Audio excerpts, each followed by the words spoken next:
Oh. Tell me your name. Brooke. From? General Assembly. How long have you been in Denver? For a year, From? so not that long. New York City. So you're a New Yorker in Denver. I mean, I think I'm slowly transitioning to becoming a Denverite, but I don't know what's the cusp. How many years do you have to do? It's got to be at least over 5. Okay. You get. So I'm a 5th. I'm a 5th Denverite right now. And General Assembly is like really cooking now, right? It is. It's growing really fast. Education. Education, learning. Blowing out of control. Yeah. Tech, design, business, and data. Okay. All those kinds of classes. And tonight is what? International Women's Day, and this is the event of lightning talks, 7 speakers, all within different industries and just talking about their own experiences as women in business. Can't wait to hear from them. It's gonna be fantastic. Thank you for having me. Yeah, of course.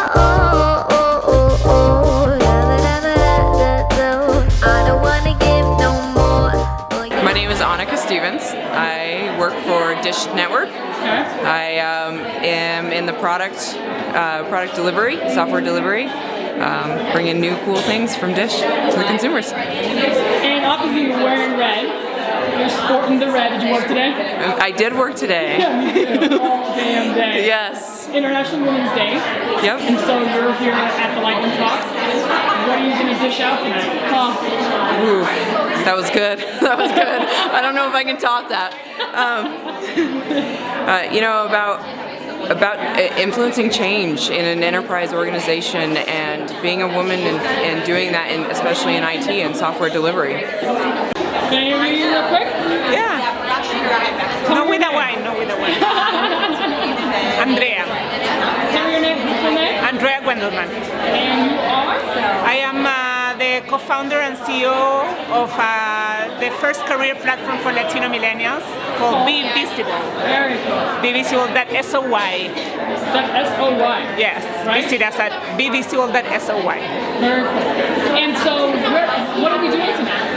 So I think we're giving some lightning talks. I'm not exactly sure. We're doing some inspirational talks about our journey as women. I think, I guess I'll hear what you say, and then I'll see what I say. What if I go last? No, I think I'm going last. No, I don't want to. I don't know. I'm like I didn't prepare anything because I was like I'm gonna see what they're talking about. Oh man, no, it's gonna be fun. Well, thank you. Tell me your name, please. My name is Jacqueline Rose. I'm the CEO and co-founder of Revelar. What is Revelar? Revelar is a discrete wearable device that can have a friend virtually walk you home. It can make your phone ring so you can exit that bad meeting, bad date.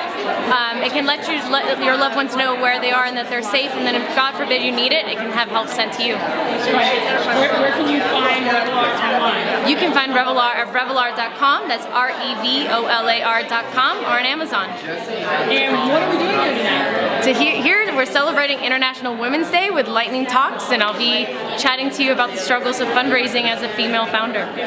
So thank you so much for being here. We're so inspired to have this awesome event. The comments on Champa, real quickly before we turn it over to Brooke, is Denver's public campus for entrepreneurship. So it's a very unique, first of its kind, public-private partnership with the City County of Denver, the Downtown Denver Partnership, and the Colorado Technology Association. Its whole main purpose is to foster entrepreneurs and small business growth. Hi everybody. How are we doing? Good. Having a great day.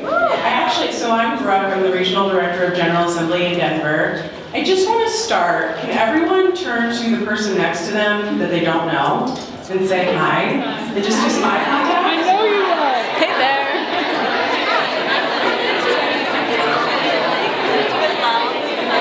Thanks to all of you for being here and allowing me this opportunity. Let's give it up for International Women's Day. What I am here to talk about tonight is purpose. What an absolutely powerful motivator purpose is. When you are driven by a sense of purpose, you are propelled through the obstacles, you fail, you learn, you get back up in the game, and you do it all over again. Awesome. Thanks so much. Thank you. And I have just the one slide. It's the shameless plug. We have something awesome coming in a few weeks, and that's the best way to find out about it. So I started Revelar, I don't know if some of you have heard me speak, because of my little sister. She was sexually assaulted twice before the age of 17. And since then, I've dedicated my life to figuring out what causes that violence, how can we prevent that violence, and how can we keep the people that we care about safe. I was a school teacher before I started Rebel R, and I thought long and hard about what I was going to talk about today. Raise your hand if you've ever had to fundraise. Raise your hand if you've ever had to talk to venture capitalists. Raise your hand if one day you'd like to fundraise and know you want to start a venture-backed company. Right? I had no idea what I was getting myself into. Even when I met Seth from the Foundry Group, I didn't even realize he was an investor because I didn't understand what VC stood for. It was one of those very serendipitous moments where I'm looking for advice and quite literally got funding. Since then, we've raised $5 million total. My team is 23 people big. We've launched a product from concept to nationwide retail launch, a hardware product in 8 months. We've defied many odds, and all the research shows that I had less than a 1% chance of getting funded. I'm not an engineer, I didn't go to business school, I did not go to an Ivy League school, and I've heard some really ridiculous things along the path. And currently we're fundraising, and it's really hard, and it's an emotional roller coaster. You can only get told no in so many ways before you just get crazy frustrated. And so I wrote something that I never thought would see the light of day, on a day that even just now thinking about it gets me emotional, about a week ago. And it's, I don't even know if you call it a poem. It's a bunch of words on a paper that express what I was feeling at that moment, and I wanted to share with you all tonight in lieu of International Women's Day. And then I'll open up for quick questions on it. It's titled, I've never so desperately wanted to be male.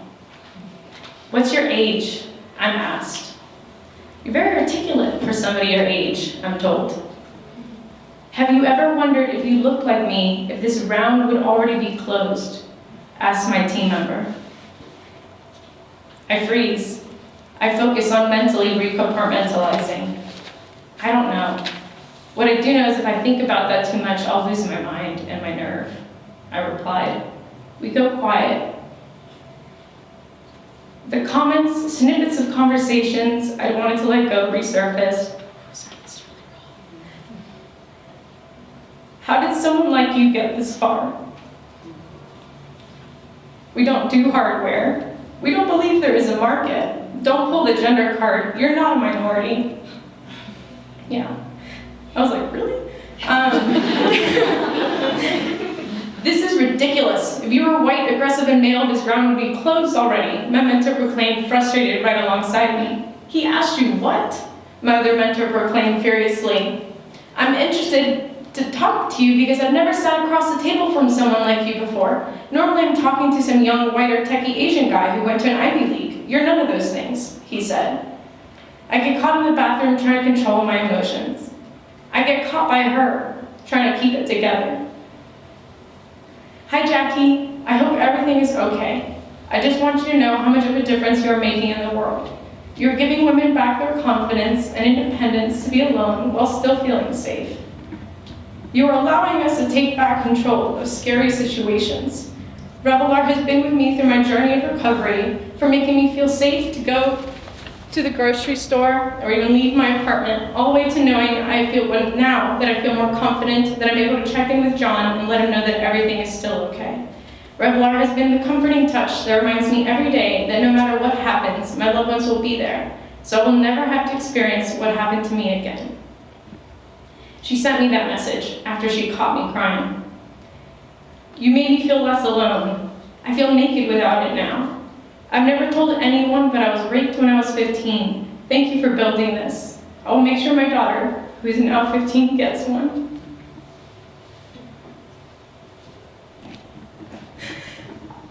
I bought this for my transgender son going to college, tested it everywhere. We feel so much safer now and it works great.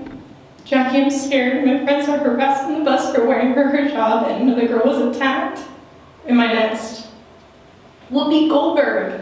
The freaking amazing Whoopi Goldberg called Revelar brilliant. I just can't relate to feeling unsafe, they said. I didn't build this for you, I replied.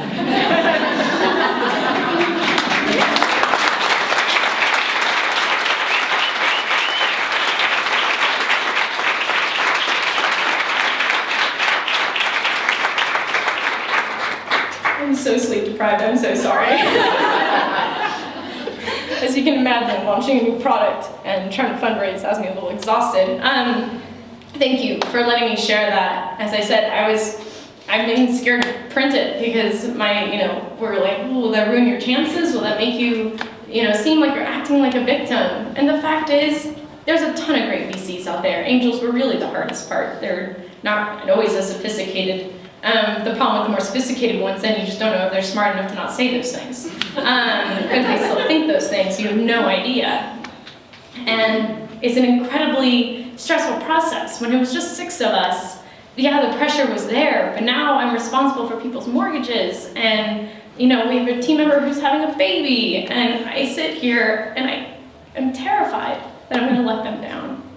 And so the statistics haven't gotten better around women in fundraising, but I do want to say this, there are amazing people that can advocate for you once you're there. It really, I think about Techstars. Techstars, I've been through the program twice, once in Boulder and once through the Target Retail program, and people ask, how did you get this far? Because I had literally hundreds of mentors. I have a mentor for every single aspect of my business, and if I get stuck in the next part, they help me find the mentor I need for that next stage. It's an incredible, incredible program that has uplifted me. Lizelle, who you hear from today, Women Who Start Up, it was actually at one of her events where I met the mentor who then introduced me to Seth from the Foundry Group.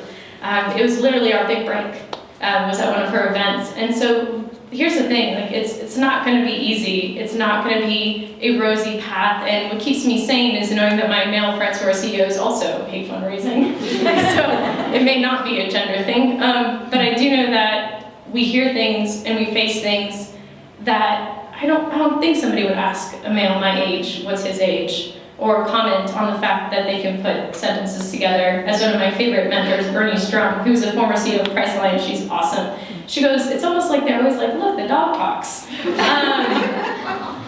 And so, I just want to let you guys know today that you absolutely can grow a business. We can absolutely defy these odds, and we can change the game. And one day I hope to be in a position where I can turn around and invest in awesome people. So I am honored to even be asked to be in a group with such amazing women, and I'm already looking forward to the next stories. Mine is going to be a little different. What happens when you meet this crazy fun guy? I had a great opportunity to meet my husband, and my father-in-law from the beginning has always treated my mother-in-law as an equal, as a partner. And that rolled down to how my husband looks at me, and he treats me as an equal, and he's treated me for 26 years as a partner.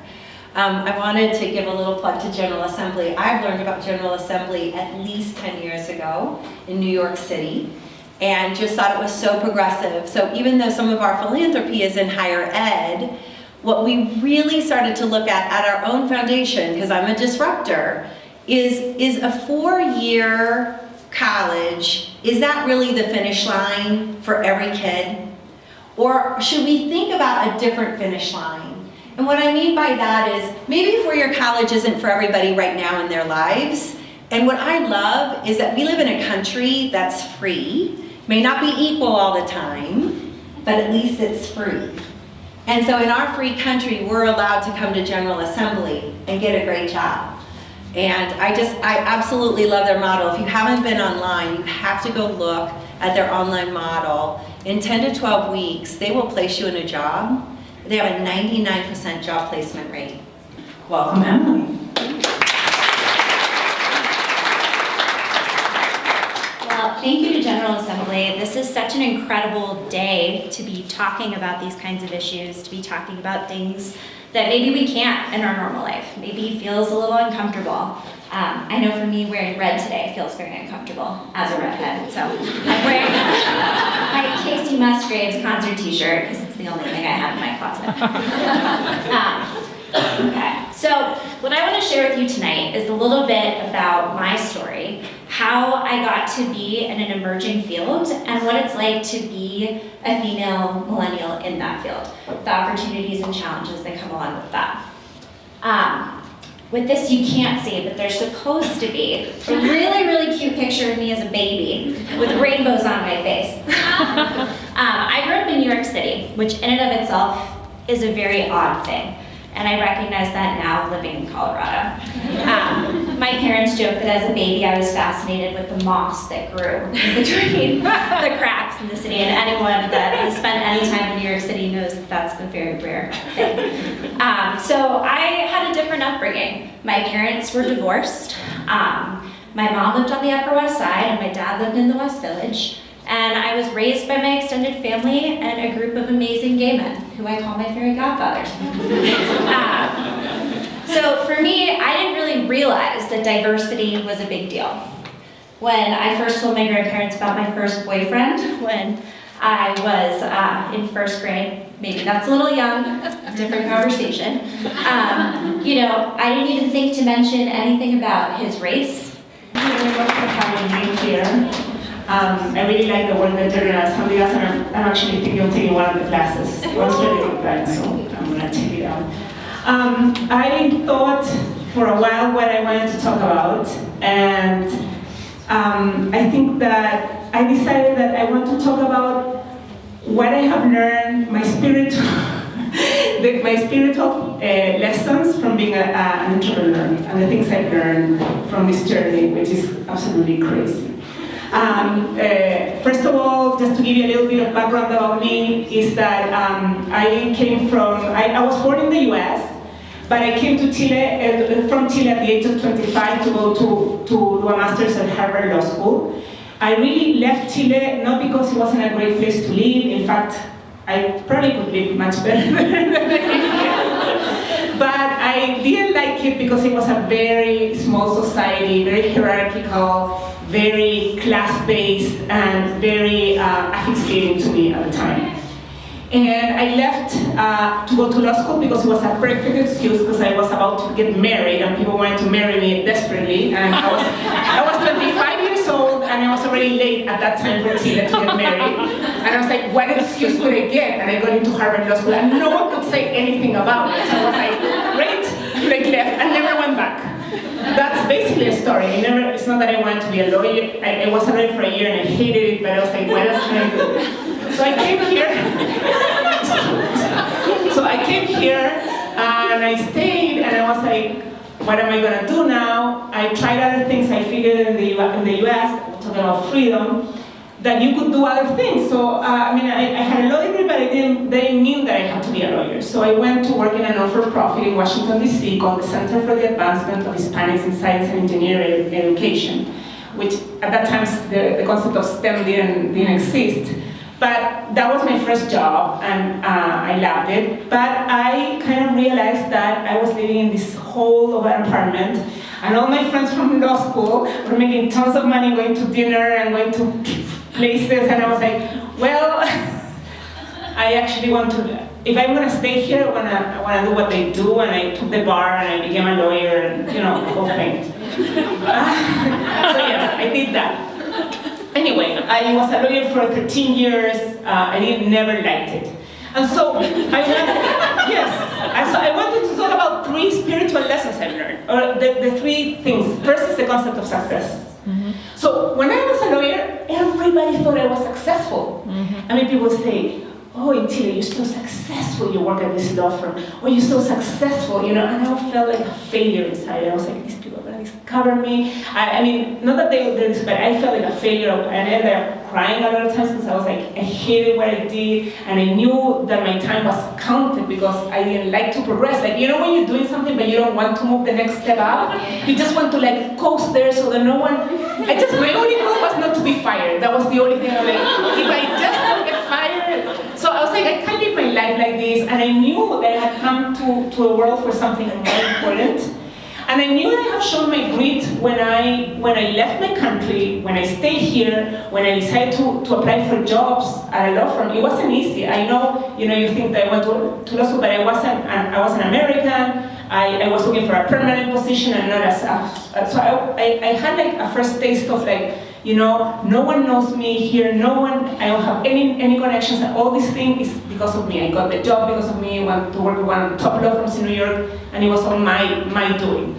So I knew that I had it in me to do something bigger, and it took me many, many years. So first of all, so in the concept of success. So as a lawyer, I didn't feel successful, right? And then I became an entrepreneur, and I tried many things, until I found what I'm gonna dedicate my the end of my youth doing and trying to make it work, right? Which is Be Visible, which is a career platform for Latinos, which I feel very identified with the issue and with what's happening.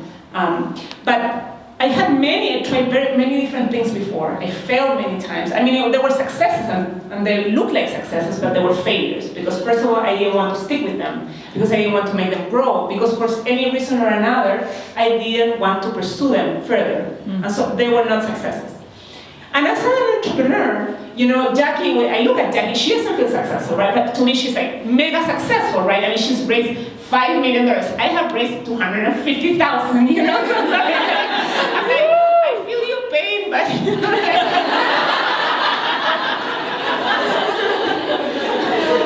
so, but not to discredit any of the hard work, but I'm only saying is that what is the concept of success, right? And so I started to when you start to sort of hit yourself, because you're not successful and you haven't made it and you haven't arrived and you haven't met and you haven't done, it's like you kind of miss the whole thing and kind of it's very uncomfortable and the journey gets really boring and not only boring, no, it doesn't get boring, it gets tortured and it gets right? So I think that I realize now that I'm inspiring other people. A lot of people tell me, hey, you inspire me because I see you keep going and you keep, and I'm like, well, maybe that's some of my success, and I'm just starting to own it. But I think the concept of success and what is success has to do with getting to know yourself really well. And I think that that's something that I only learned to in the last year, basically learning to know your deepest self. And being really, really comfortable with who you are. And it sounds really cheesy, and but you know what? Listen to Deepak Chopra all the time because these guys know something. I mean, basically, the concept is ethereal, it is high up, and it's love yourself. And I didn't understand when the people were telling me love yourself. What's that about? What's that? I mean, I just didn't understand it. And I finally do understand that loving yourself is just something that has to do with being comfortable with who you are, so that when you approach any situation, you're able to be creative, you're able to be calm, and you're able to react from sort of intuition and a higher purpose, and not from fear, competition. There's a lot of competition in entrepreneurship, and it's great, it's fun. Entrepreneurship competition is great. I started Be Visible when there was no one in my field. The Latino market was kind of empty, no one was doing anything. And now, finally, I'm starting to get competition, and it really is important to me. I'm thriving on competition. I want more competition. I need it. But okay, so that was, sorry, I don't want to digress. I want to finish on that. What was the concept of success? And that is very, it's so, I don't know, don't hit yourselves with, we're so critical, we're so hard on ourselves. We're hard on ourselves.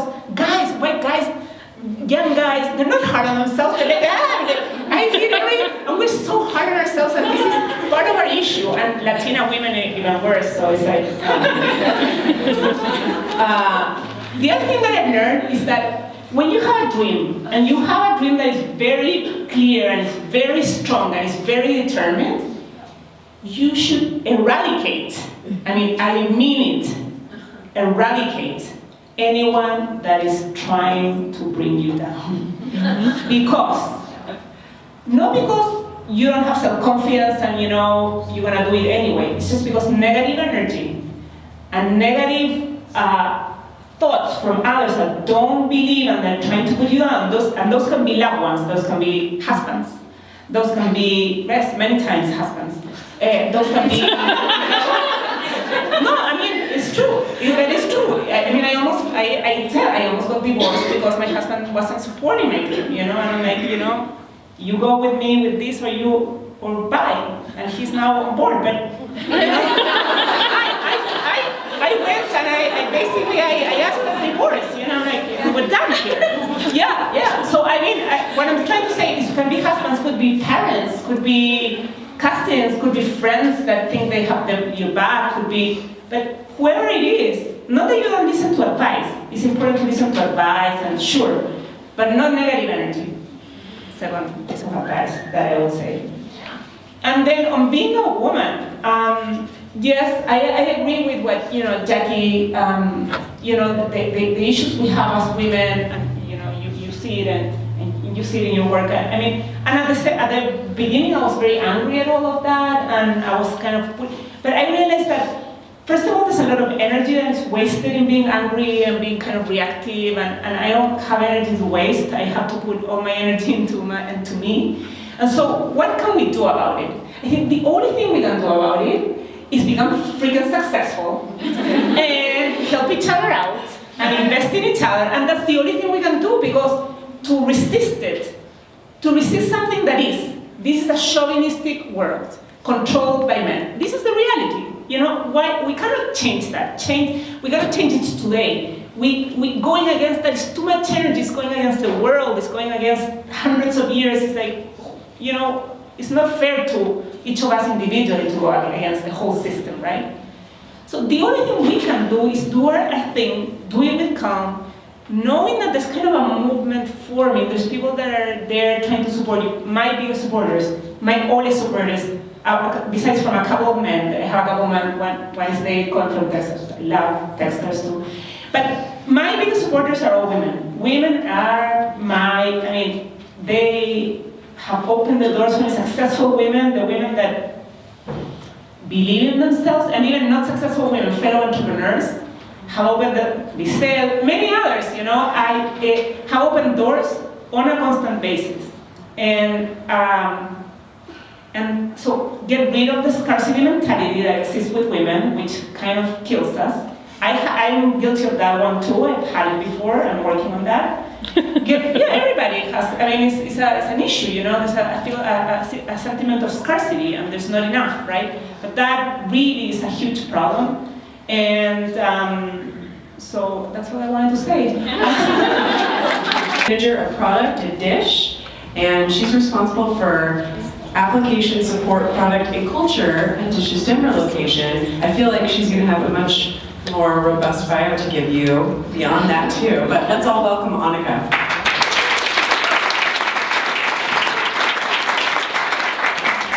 Thank you very much. I appreciate it. I'm quite honored to be up here with all of you women and with everybody in this room. So thank you.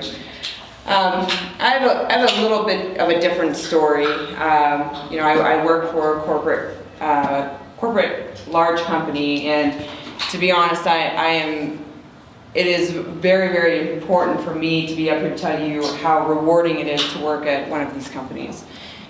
At that time was really, really great for me, but I wanted more, and I wanted to learn more, and I wanted to see more, and I wanted to know more, and how that whole thing worked. What are you guys doing behind that magic carpet, like right there, that I can't touch in IT? So I decided to make the jump into IT, and I didn't really understand what that meant until I got there, because maybe I just dug my head in the sand and said, oh yeah, this looks pretty cool, or it was fearlessness and saying that I'm going to go someplace where I really have no idea what I'm doing. So my first role in IT, it wasn't really, it was really working with the business and understanding all of their needs, all of their challenges. So it was a little bit familiar to me. And then I got to turn back around and work with the really smart people and understanding what it is and what's it going to take to actually make something work, and what's it going to take to make their job be fixed so that they can be more efficient and effective. Again, hard work, building strong relationships, those were one of the most important things in order to be successful in that role. And I took that moment and that led me to my next opportunity, which I would say I've worked at Dish for 17 years. And my opportunity was given to me as, hey, you want to go build an office downtown. And we're going to have software development there. And I was like, yeah, okay. I've never written a line of code in my life. In fact, I don't really know how to read code. I could work my way through it, but I didn't know how to read it. So I was like, yeah, let's do that. Oh, and by the way, while you're down there, we're going to change how we work. We want to deliver faster. We want to go to market faster. We want to add value. We want to be at the table. And while you're down there, when you're done with that, we want to bring that back to our corporate office. It's like, oh, yeah, I can do this, right? It's the fear of the unknown, and it's sometimes, from when you dig your head in the sand, you're like, I'm just going to go in there, I'm going to jump 2 feet in, and I may not know what's on the other side, but I'm going to take that road that's less traveled, and I'm going to make it successful.